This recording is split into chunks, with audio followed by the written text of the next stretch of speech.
Istrikto na nga igi-implementar ang paggamit han tama nga helmet para nga tanan nga motorcycle drivers nga back riders sa Borongan City. Ginpapahinumduman nga tanan nga obligado magsulot hin standard protective motorcycle helmet nga tanan nga panahon mentras nagmamaneho o nasa kay ha motorsiklo.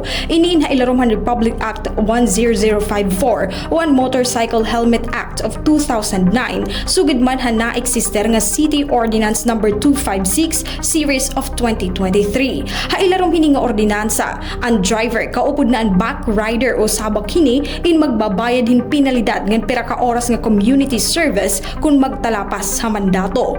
Para first offense in 500 pesos ngan duha ka oras nga community service, 1,500 second offense ngan tulo ka oras nga community service, 2,500 pesos naman ngan upat ka oras nga community service para ha third offense ngan ha masunod pa nga mga pagtalapas. Ha koordinasyon han Borongan City Traffic Management Office an apprehension ngan enforcement han helmet requirement magtitikang hasyahan nga simana han Setyembre. Ang mga motorcycle driver ngan back rider nga diri masunod hini nga requirement in mahimo dakpon o ma-apprehend base ha na eksister nga traffic rules ngan regulations.